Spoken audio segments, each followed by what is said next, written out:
Hello and welcome to Landscape Photography World, the podcast for everyone passionate about landscape photography.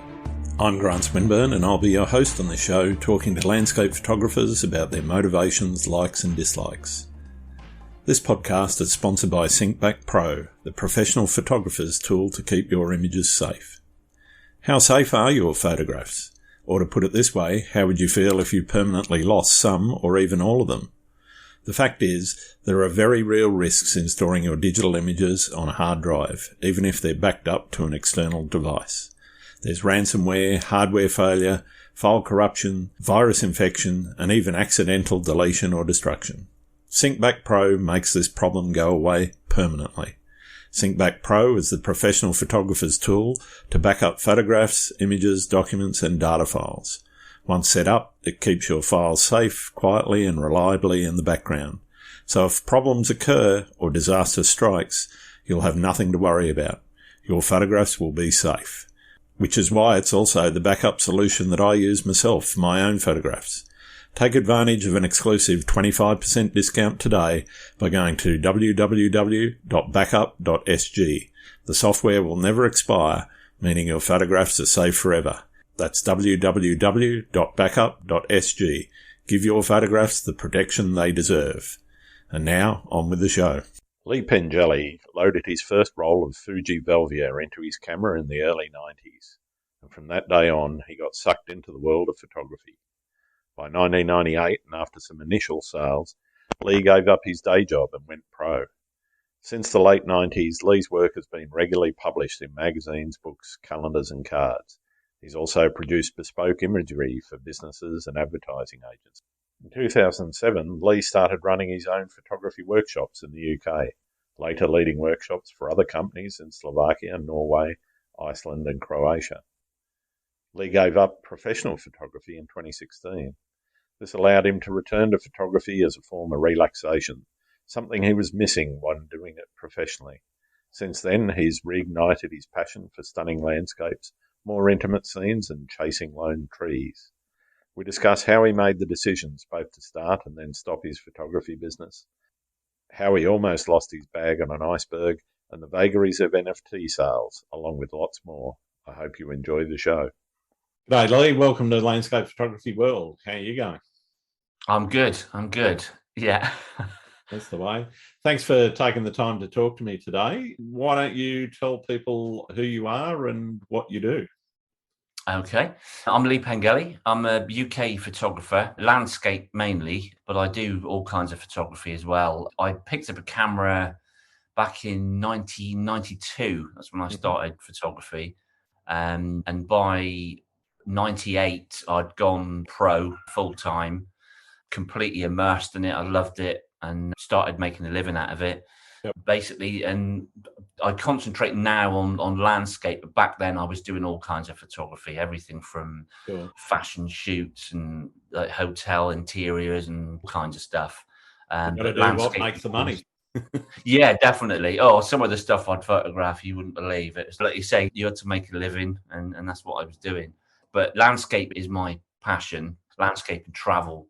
So that's, I've been full-time as a photographer up until about 2016. And then life events and stuff, I had to basically give it up as a full-time living and just have it as a paying hobby, basically. But to be honest, it's freed me up and I've burnt out. I've completely lost the plot on it and come back to it. And now it's my real passion and I love to get out when I can. Cool. What is it that motivated you to start getting into landscapes in particular? Right from the start, really, when I started shooting, I always loved being outdoors and it was a natural thing to photograph the landscape. I live in Devon, which is right down in the southwest of the UK. Yep. And I'm surrounded by coastal scenes and Dartmoor National Park. So it's all on the doorstep. So it was quite a natural subject to start with. And I do the solitude as well. I go out with the camera and I get completely immersed in it and I can sit there for hours and just waiting for the light and stuff. So that's it was a natural subject for me. Sure. I guess I'm interested in understanding from most of the people that I talk to the process that they've gone through in terms of when they started photography, a lot of people start recording things that they're seeing around them, and it doesn't turn into art until later. Was that the way that it worked for you, or has it always been an artistic expression? Yeah, to be honest, it was when I started out, I got into the professional side of things quite early. Yeah, right. So I was constrained to shoot stuff that would sell. So it wasn't always shooting stuff because it was a nice scene, or I had to make every shot count basically. And that is restricting over time. You get to a point and you think, why am I actually shooting this? I've got to get out of this kind of. So when in 2016, when I had to go back and get a real job, it basically I got to the point then where I go out and I just shoot for the sake of it. And it was so liberating. And now I'll go out and I'll shoot stuff and I don't have to think about whether it can make a cover, whether there's enough space for titles and all that sort of thing. You can just shoot the picture because it looks nice. Yeah, okay. Talk to me a bit about that period of the decision that you mentioned before about deciding to walk away from it a bit, and then how you came back to it. Yeah, basically, I was going through a bit of a period in my life that things weren't working out very well. It's like relationships and stuff. And at the time, the lead up finishing as a full-time photographer, I was running workshops. I was shooting. I was just trying to earn a living, basically. It's getting harder and harder. So the financial constraints were. It was just. I always said to myself, if it ever felt like a job, I would step away from it. And that if I got to that point, it's really hard to step away, but I just needed to do it. But at the time, I thought, am I making a mistake? And I did go away from it for a couple of years. I just couldn't pick up the camera and go out. I just wasn't interested. I even sold all my gear at one point. Wow. Instantly regretted it. But, I had to get a proper job and got back into the swing of like normal life. Stopped traveling so much. I was traveling loads with the photography, and I was away for sort of 6 months of the year. And wow. I was just right back to point zero. I reinvested in some gear and just started going out, and with no ulterior motive, just to go out and enjoy the landscape again. And it took a few months to get back into the swing of using the camera again and getting my eye in. Sure. But it was great. It was almost like a revelation that I hadn't had this before. Yeah.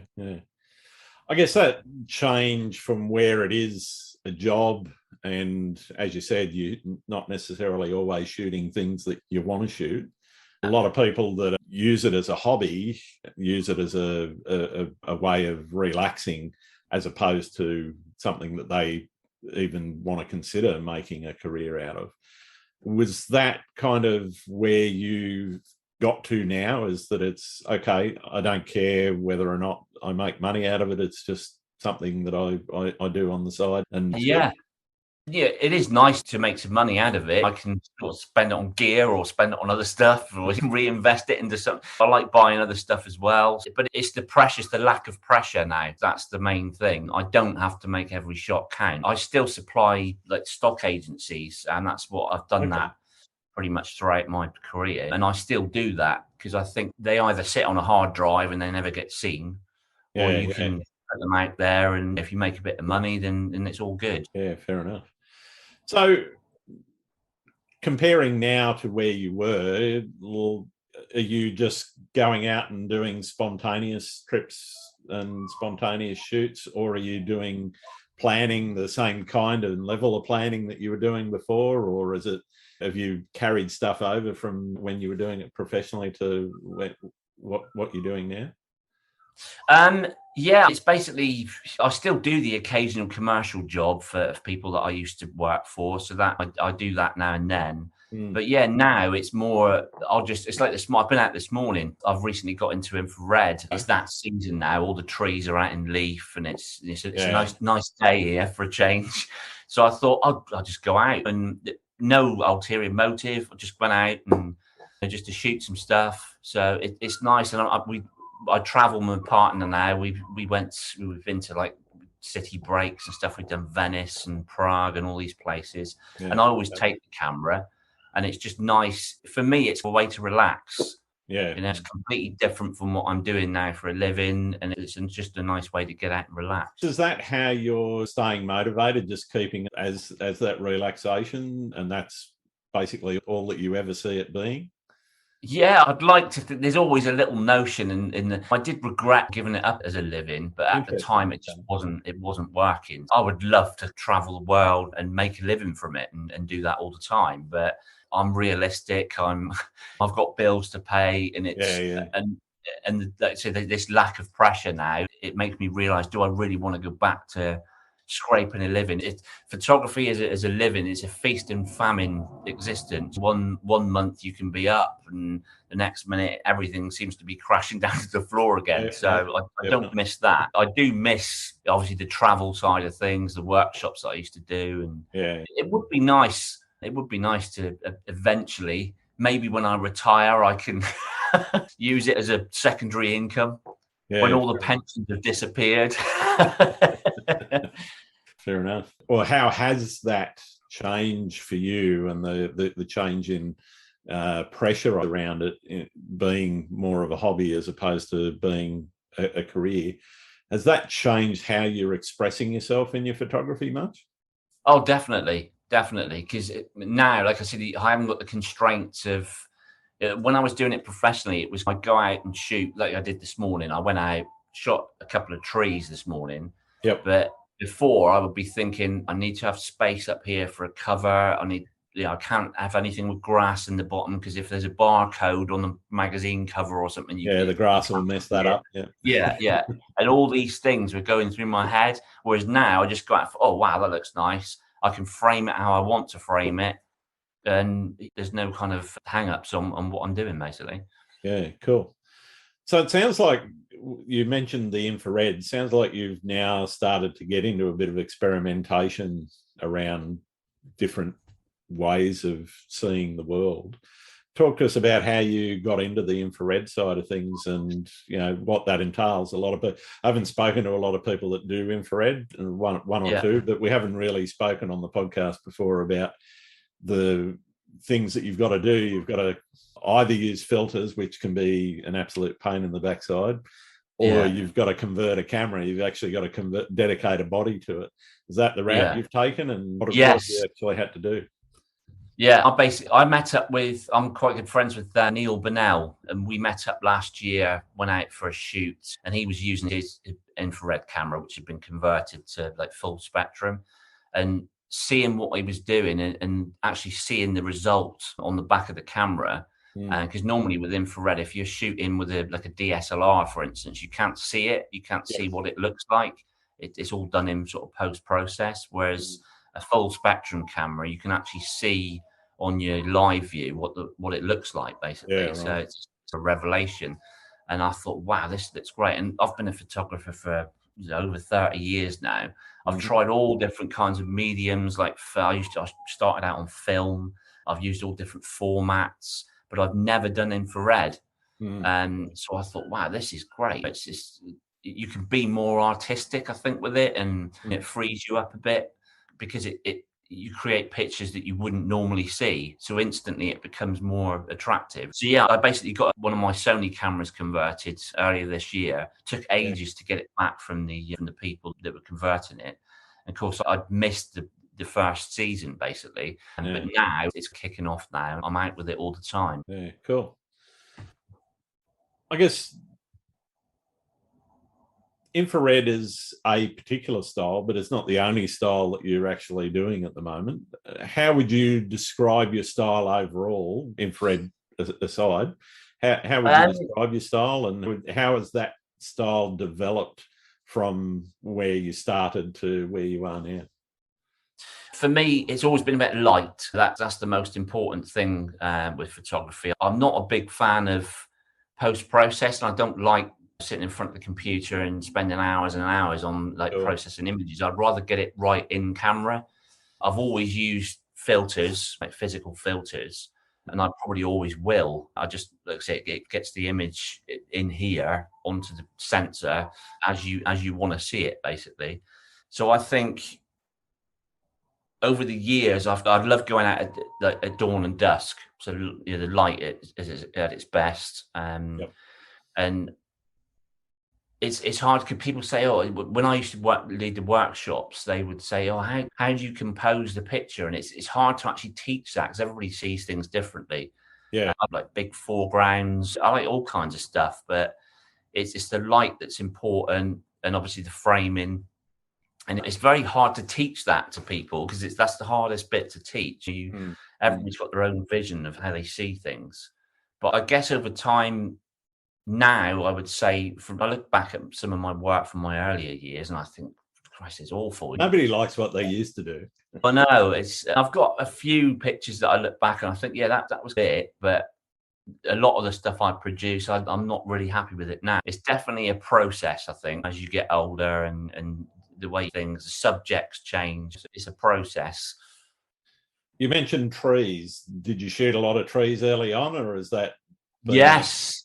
Yeah. My first successful image was a tree. That kind of triggered me to actually take it up as a living. I live quite close to Dartmoor, and there's loads of little small hawthorn trees up on Dartmoor, and they're really picturesque. And one of those I shot way back in the 90s was my first sale. Yeah, that kind of triggered me on to take it up as a living. But I just love, especially solitary trees. I like trees on their own. I just think they're very photogenic, and I like the whole concept of a tree and how it's rooted and what it's seen and it's like in its lifetime, and the fact that a lot of trees outlive us. And we've got a tree up the coast from here, and it's one of the. It's not tallest, but it's one of the largest trees circumference wise. It's 10, 12 meters across, I should say. And they reckon that it was probably a sapling in the 1770s when the first fleet was coming out to Australia. Blimey. And it's just mind-blowing that you can go and stand under a tree that was being grown that long, almost 300 years. Yeah. We've got a lot of oak trees here, and they're quite historic. They're a couple of 100 years old, some of them, and there's ones that I've shot in the past and that have been chopped down to make way for roads or for housing and all that sort of thing. So this is why I like photography, because you can record stuff and it's there. And you can look back on stuff and think that's not there anymore. Yeah, I think a lot of people, there are photographers that do get into that sort of thing. But I think if you're doing those landscapes and cityscapes, but also some of the more banal day-to-day street scenes and so forth, you look back, even now, I look back at some of mum and dad's photos from the 60s and 70s, and things have changed a lot, but you can also see where things have remained the same. And I think it's fascinating to look back through those sort of historic photos. And a lot of people, I don't think, will recognise that they're doing that recording now for 30, 40, 50, 100 years later. Yeah, it's great. This is the whole thing, like with NFTs, the fact that you're minting stuff and it's going on this blockchain and basically outlive you. People could still be seeing these pictures in 100 years' time. If we don't blow ourselves up beforehand. Yeah, true. You mentioned the fact that you don't like to do a lot of editing. Is that because you want to reflect almost exactly what you're seeing and what the camera's recording? Or is it you just don't like editing? Yeah, pretty much. I like to get it right in camera with physical filters, actually, which affect the light rather than color in it, Get it as right as I can. And then in post-process, I do very little. It's curves, levels, a little bit. I do a bit of blending now and then if I take a couple of shots and blend them together. Sure. But generally, I wouldn't spend more than a couple of hours on a picture if it needed it, but it's all done in camera, basically. What do you define success in your photography as now? Obviously, professionally, it's a bit different to the way that you look at your photography now. What does success look like for Lee? Success for me now is just I get a great pleasure from going out and actually looking for that shot, finding the right image, And when I've captured it, for me, that's success. It makes me happy. And that's the most important thing. You can't go for it and always be trying to please others, trying to gain likes and all the rest of it. We're all like involved in social media and trying to get our work seen. It's just one of those things. And I think ultimately it's that feeling of going out and finding the shot. That's the bit that, and if you get it and it works, to me, that's the most important success out of it all. Yeah, fantastic. In terms of work-life balance, or I shouldn't say work-life, but photography life and the rest of life balance, how do you fit photography in around family and work now? Yeah, that's the difficult bit. Obviously, with this puppy as well lately, I've taken him out a few times, and it's just, oh my god. Yeah, dogs and photography don't miss. No. I honestly don't know how Nigel Danson does it. No, God knows. It's like it's crazy. But yeah, I work. I'm back in the. I've actually just set up my own business. My background is in the construction industry, so yeah, right. I fit kitchens and bathrooms, and I do like maintenance work and stuff like that. So I've recently only just started up my own business again, after working for other people for a few years. So fitting in the photography is way back at the moment. So I get out when I can. Yeah. But that in a way, that's good, because when I do get out, it's a nice release. It relaxes me. It's a good pastime, you know? Yeah, definitely. How do you see photography fitting into your life in the future? Where do you see, as you said, in retirement, maybe it becomes something more, or are you happy with where it is now? I'm happy with the balance. So I say that it would be nice to do a bit more. I'd like to travel more. So I think when it gets to the point of retirement, I'd like to combine the two, sort of travel and photography. Yeah. But I don't know whether I will actually go back to it as a full-time career. If something amazing happened, then maybe, but it's not in the forefront of my mind anymore. It's just, I just want to enjoy what I'm doing, which at the moment I am. So I'm happy. Yeah. Oh, well, happiness is the best place to be, I think. Yeah, definitely. When you were shooting around the world, what locations were you getting to, and what's still on the bucket list? You mentioned wanting to travel more. Where would be the first place you went? There's my bucket list for locations is huge. I'd love to go to Australia, New Zealand, Africa, parts of Africa, all over the place. Cambodia is another place. There's loads of places. I used to travel with the workshops. I used to go to Iceland, Norway, Slovakia, all these mainly sort of European countries. Yeah. Croatia was another one. Iceland, I've been 13 times to Iceland. Wow. Over the years, mainly Northern Lights trip. We go out there for about 2 weeks at a time, running like back-to-back workshops, and I was nocturnal. I was like sleeping during the day and out during the night in pitch black and minus 30 temperatures, shooting Northern Lights. But it was great. I've experienced places and experienced things that I wouldn't have experienced if I wasn't a photographer. And I've got the pictures to look back on, and I can instantly be transported back to those times. Yeah.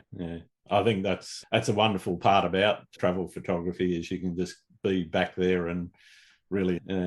Yeah, definitely. What's the furthest you've travelled to get a shot? Outside of where I live, you mean? Or? Yeah. Oh, yeah. It could be around the UK somewhere. Right? Yeah, I've done a few trips in the UK where I've just packed up a van and gone off and further up the country, up to the Lake District and places like that, which is quite away from where I live. Slovakia was a lot of walking to get to the locations. We'd go up into the mountains and stay in like mountain cabins, and that was pretty good. We'd go up there in the winter months and freezing cold, pitch black at night, but it was a real sort of adventure. Do you think where you live now is influencing how you shoot? It obviously influences what you shoot, but does it influence how you shoot, do you think? I'll come first. And yeah, I've lived here. I haven't really moved around in the UK. I've always lived where I live now in this part of the world, so I'm very familiar with it. My favourite place is actually the coast. I love shooting on the coast, and I'm where we live now. We're in the South Hams of Devon, which is right down on the coast. So I'm literally about 20 minutes away from beaches and nice. Really lovely sort of scenic stretches of coastline. So I know I've got all these places in my head where I know I can go. So I'm never short of a subject. So when you get like specific conditions, you could just go out and go straight there. You don't have to think about it. But then on the other hand, when I travel, it's nice to go to a place that I haven't been to.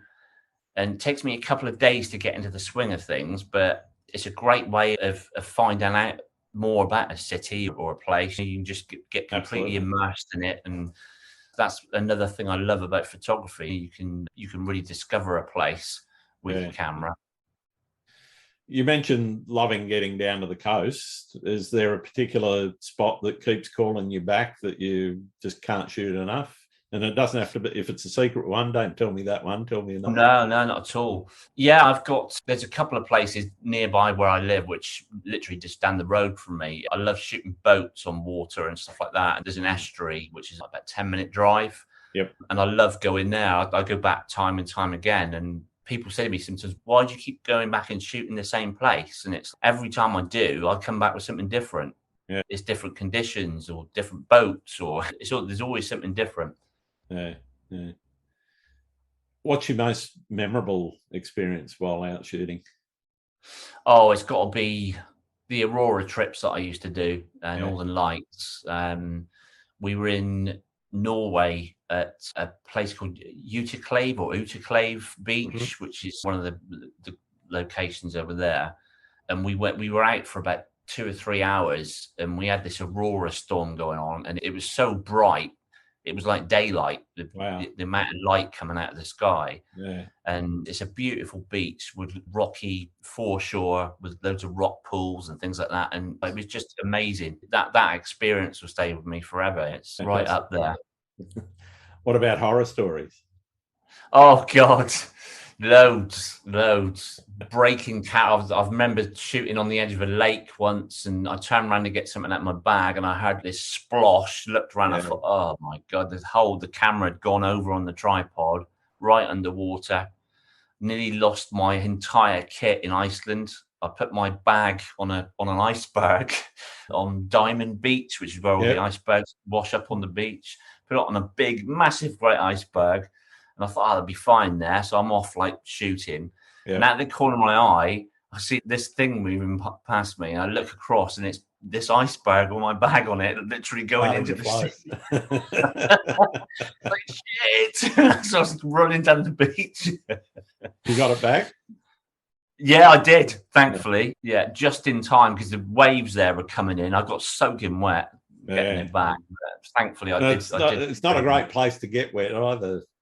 No, it's pretty cold there. That was quite a memorable. There's loads. I could write a book. Maybe you should. Yeah. What's the practice of photography taught you about nature? The respect for it, definitely. Things like we've got bluebells that have come out now in local woodlands here, and it's just respecting the fact that they only come up for a certain amount of time a year, and not to go trampling through them and spoiling them for everybody else, basically. Yeah. And also litter. Dartmoor National Park is notorious for people just going up and setting up barbecues and stuff, and they leave stuff everywhere, and it's a real pain. And we get a heavy tourist season here, and you see it so often. People just throwing stuff away. They just got no respect. It just blows my mind, the number of people that... I remember going to a waterfall not far from here, and it's a fairly popular spot. It was summer, so quite a few people around and whatever. But I got down to the edge of the path where there's some sort of... They're not actual stepping stones. There's some rocks across that you can hop across the creek. Right. And there at the bottom of those was half a dozen of those sort of mixed alcohol cans of the pre-mixed drinks. Yeah. Just empties that somebody, you know, they'd obviously sat by the thing and just chucked them over their shoulder or at their feet or whatever. Yeah. I just don't get it. No, it's out of order. People like McDonald's bags and stuff, and they'll sit in the car park and they'll just literally chuck the bag out the window. And it's really, can you not just take it home and put it in your bin? I don't know. It's actually no more inconvenience to you to take it home than it is to pull your window down and chuck it out. Yeah, I don't get it at all. No, it just blows my mind. Yeah. Are there any places that you've been that you've noticed, aside from Dartmoor, that have been damaged over time through over trafficking or? Yeah. It's Iceland, for instance. When I first started going there, it was back in 2010, I think. And back then, you could literally go outside of Reykjavik, and you pretty much wouldn't see anybody. But now, the last time I went there was 2015, I think. And it's just everywhere you go. I'm guilty of it because I'm a photographer, but there's photographers everywhere. There's tourists everywhere. You can't. There's drones flying around, and it's a nightmare. And I know guys that are still running workshops now out there, and they say it's getting nigh on impossible to actually shoot there without any disturbance with people in the shot, and people are just so focused on getting their own shot, and they'll just walk straight in front of you. You never used to get that. It was never like that. Yeah, I don't understand people's inconsideration for other photographers. If somebody's there before me and I want to be standing there, I'll wait. I'm not going to set up behind them, beside them, and try and encroach on their space. A bit of patience. But again, I think it ties in with the whole social media thing. It's like the Instagram generation. Absolutely. They have that shot. They stood there with their selfie sticks and pouting on the beach, and it's, hang on a minute, I'll set a shot up here. He just walked in front of me. Yeah. Again, just human behaviour just astounds me. Yeah. Crazy. In terms of talking a bit more about how you take your photos, how do you incorporate elements of storytelling into your photos? Is that something that you intentionally try to do, or is it something that just happens organically? Story, I know what you mean. It's difficult with landscape photography. I have done sort of series of pictures, like collections and stuff, where the whole collection ties together on a certain place. That kind of thing was more. I was more focused on that when I was actually doing it for a living. I'd have to shoot things and build up a story. I am actually working on a project at the moment, which I haven't had much chance to get into, but I started this project with people that work with their hands, so carpenters and trades and stuff that are dying out. And it's one thing that I've been working on over the years. I haven't really done anything with it. I've got a couple of pictures out, but I've always fancied turning that into a book. There's so many trades here, like people that like thatch roofs and stuff like that. Dying trades, basically. Just focusing in on that one person and an environmental portrait of them and how they work and what they do, all the process and everything. Yeah, I think actually with thatching, you might be onto something there, because you've actually got to grow the reeds, get them to a certain length and height and thickness for them then you got to harvest them, then you got to dry them out, and basically that entire process itself is fascinating. I've seen a little bit snippets of it. My wife's from the UK, so we've been over there a few times, and it was actually a friend of mine, or a friend of ours, I should say. It's not just my friend. Their brother is actually a thatcher. Just watch them doing a bit of work. They were actually thatching the roof, but they were talking a bit about what they had to do before they even got onto the roof to do any of the thatching itself. But I think that'd be. I'm looking out the window now. We've got a thatched cottage opposite our house, a massive brick cottage, and that roof it looks like it's ready for a new roof. It's quite a task, I think, to re-thatch a place. It's not a 5-minute job. jobs. So what's your routine when you're out in the field? Are you just hunting around, or you've got something in mind before you go? How does it work? What are you thinking about in the field?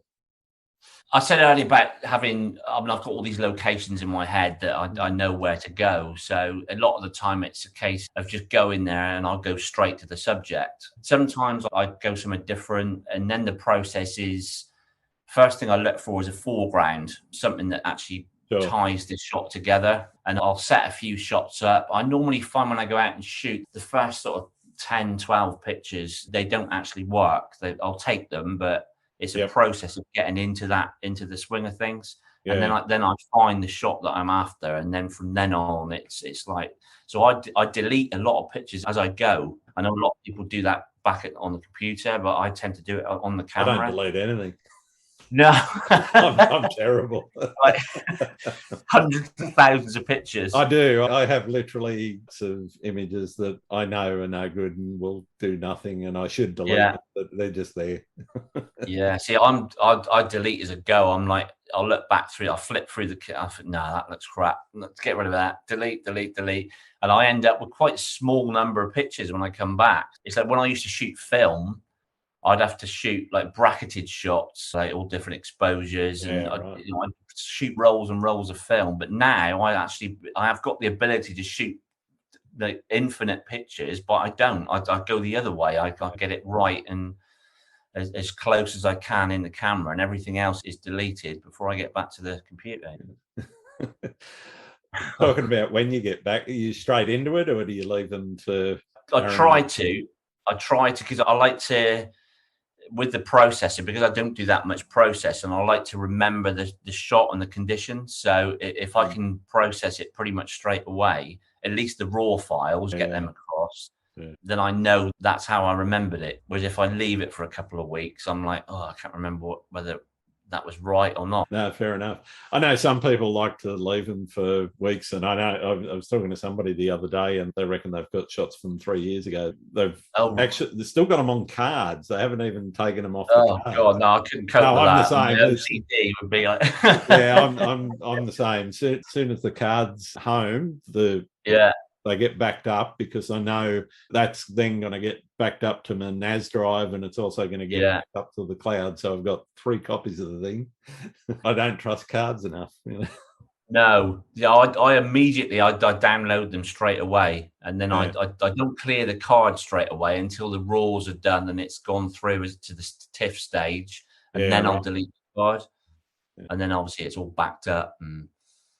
Are you printing much work now? No, I'm guilty of. I haven't got one picture on the wall at home of my own. I'm too self-critical. Yeah, which is a shame. Yet. Yeah, no, it's never had any pictures like that. My partner, she keeps saying to me, "Oh, we need to print this out. We need to print that." I'm like, but I should do more. Really, I should do more, because it looks great. I get prints done. I sell prints occasionally, and I'll get prints done for people that want them. And when I do get them printed, it's so good to see it in print. You miss that element of it. One thing I do, even if I don't do it for a wall or for a client, I put a bunch in. I do a book, and I also do a calendar each year.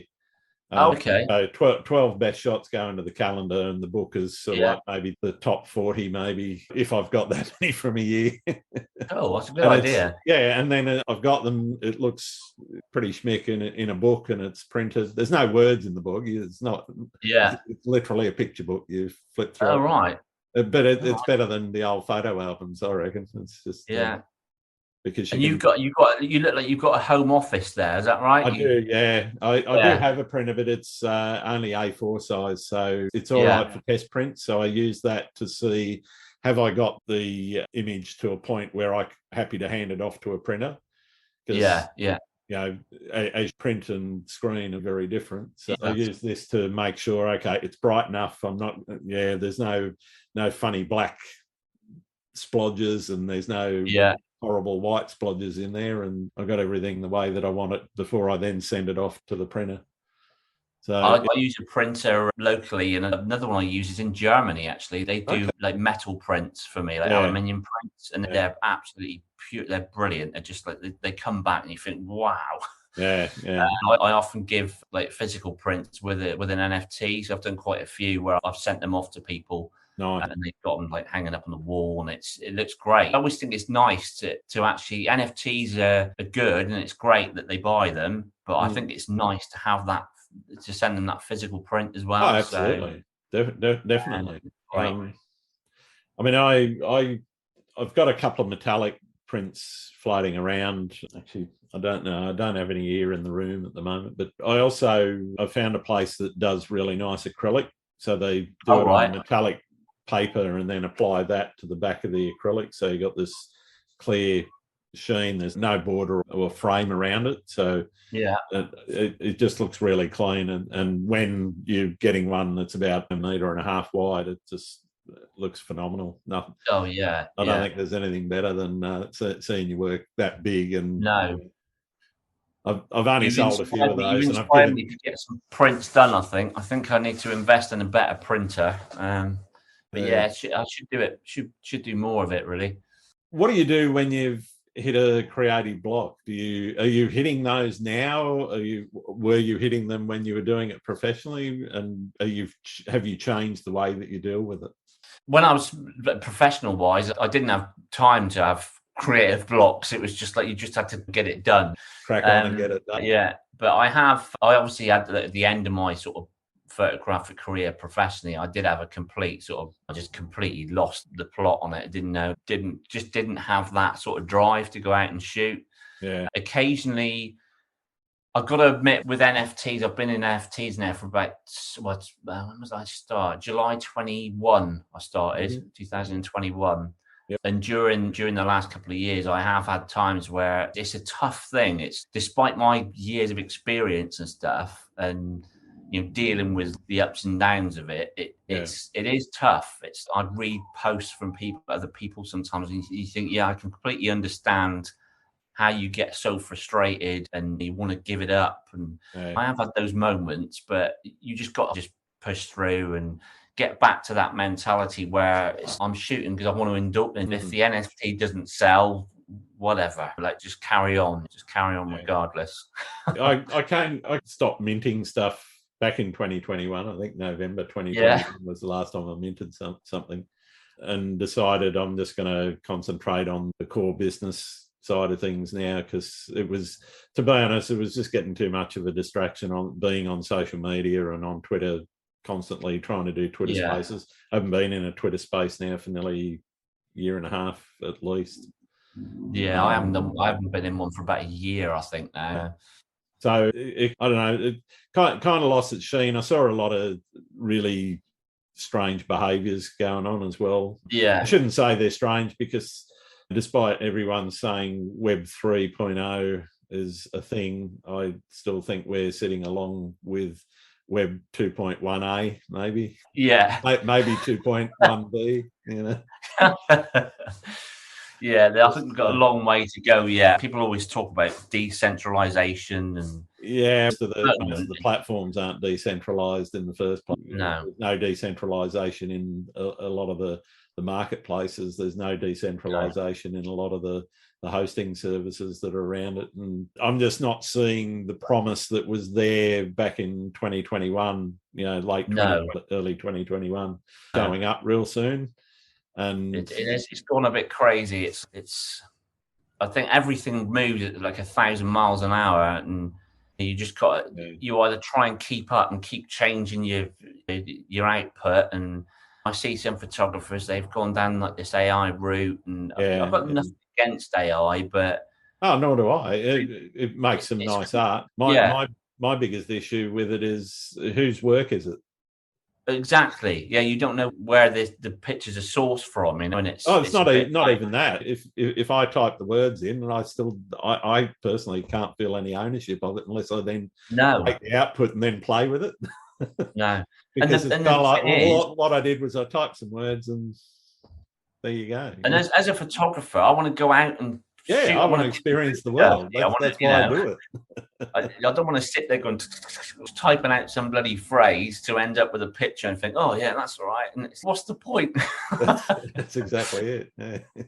And the bit that does annoy me is the people that on social media, they're trying to pass some of their AI work that has been polished up, and potentially some of it's been mixed media. Maybe they've added some photography in there to enhance it beyond what even the AI can do. And the AI is doing some fantastic stuff from a photorealistic imagery perspective, but where they're not being honest and they're posting it in forums and putting hashtags for photo sharing accounts that are then resharing them, because they are incredibly engaging images. They look fantastic. Yeah. But then you go, hang on a sec, you're all about promoting photography, but you're now promoting not photography. Yeah. So where's your credibility? That line is getting very fuzzy now. And it's going to get harder and harder. I think the journalistic photography space is going to be absolutely incredible for people to understand. What's people that aren't familiar with the technology are going to be blown away by what it can do. I saw somewhere a series of images which were obviously somebody'd done a series. I don't know whether it was Midjourney or DALL-E or somewhere, and they'd done a series of the coronation after party. Oh yeah, I saw those. Yeah, I know what you mean. Some of them are brilliant. I must admit. They're fantastic images. Yeah. And I love the humour behind them. But you could see where this is going from a journalistic perspective. If you wanted to write a narrative that said these people are doing this instead of what they're really doing. It's what's worrying about it is that people question the authenticity of your work. If you have produced a photograph that's traditionally created, that people will say, people used to say, oh, is it Photoshop? But now it's, oh, is it AI? And it's going to get either or both. Yeah. I don't know. Talking about that, what's the future of photography? Where do you see it going? It's worrying, to be honest. I think there'll always be a place for traditional photography. I was shooting film up until recently, just purely because I just still like the process of it. I don't. No, I've got to the point where I think that there's so much hassle trying to get the image from film. You've got to digitize it anyway. When it's anything, what's the point? Well, that's the thing. If you want to share it beyond your family, you've got to digitize it. Yeah, exactly. Yeah. And by that stage, you then use going, okay, I might as well use Photoshop on it, and then it's no longer. I think as a medium, photography will always be there. The AI thing, it's the latest thing, and I don't know whether it'll last or whether it'll take on some of the form, but I think people like to be creative, and I might be speaking out of turn here, but I don't think you can be as creative typing in prompts than you can with a camera in your hand. That's my view. I tend to agree with that. I get your imagination has virtually no limits, and therefore anything you think of you could generate or get the AI to generate, and I have seen some incredible images and some bizarre stuff that you go, wow, how did they what kind of mind comes up with that? And it's not that it's horrific or anything. It can still be a stunningly beautiful image that you go, wow, where did you get the brain that comes up with that sort of thing? That said, I think photographically you can also get very creative and do things that there's still room to explore. There's still things that haven't been done with photography. I know a lot of photographers will say everything's been photographed. Maybe landscape photography, there's very few places now that have been left unshot. There must be some hole in the ground that nobody's gone down to with a camera maybe, but beyond that, I think overall photography, there's still plenty of space for exploration and experimentation. I think photography, for me, I like to record reality. And I I'm the think same. in this day and age, people are so keen to escape reality, and that's where it's going at the moment. And it's all well and good. We've got beautiful things on this planet. Why not record that and Absolutely. as you see it, rather than trying to create something that doesn't exist? Yeah, absolutely. What about social media? Where does that play a life, or where does that play out in your photographic life? Yeah, Twitter is. I'm put my hands up. I'm a Twitter addict. I'm always on the bloody thing, and it's social media for me. I started out. There was no social media. Christ, I didn't even have a mobile phone. We're just locked into this thing, and it's. I'm old enough and ugly enough now to rein it in a bit if I need to, but I do feel for my kids. My son's 15 and he's got YouTube and Facebook and everything, and it's just. Again, it's this lack of reality thing. You've got this whole system where they're always trying to get likes and be appreciated and all the rest of it, and you don't need that really. If it's a dangerous thing, I think, if you go down that sort of hole, if you like. But it also is a powerful tool, and if you use it, and I think if you, like I say, if you balance it, it can be quite useful. Yeah, definitely. I think that's the important thing, is getting the life skills and the resilience to be able to put it down, not look at it. I've got to say, it's really refreshing if I go somewhere and I haven't got any kind of reception.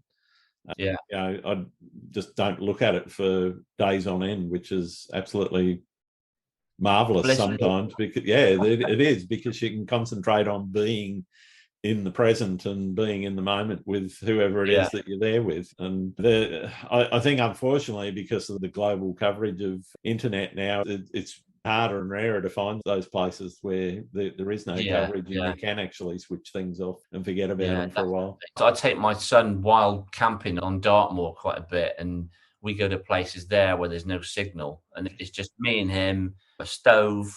We walk, we kind of photograph stuff, and it's just a complete sort of distraction from the real world for 5 minutes, or the unreal world, I should say. The altered world. Yeah. If you weren't a photographer, what would you be? Good question. I've always fancied being an architect. I'm quite into architecture as well. I like shooting architecture, but again, it's quite creative, I think, being an architect. But yeah, that's probably it. If I tried harder at school, which I didn't, that's probably the route I would have gone down. Yeah.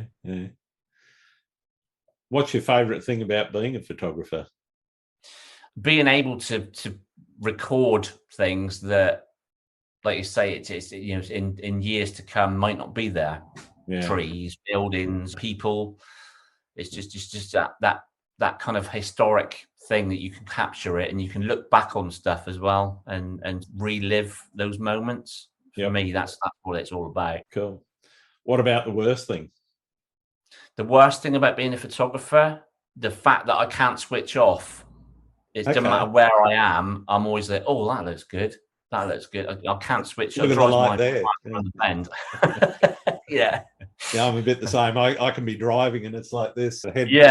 Head's on a swivel. I just saw some good light there. Where can I pull over? Oh no! So we're driving along. I go, oh, look at that light. My partner said, "What? What are you talking about?" I think mine's become used to it. And I know we were up in Queensland, a place called the Sunshine Coast, which, funnily enough, for the 4 days we were there, it pretty much rained every day. But we were driving out to a place called Mullaney, which there's a famous tree on a hill that overlooks the Glasshouse Mountains up there.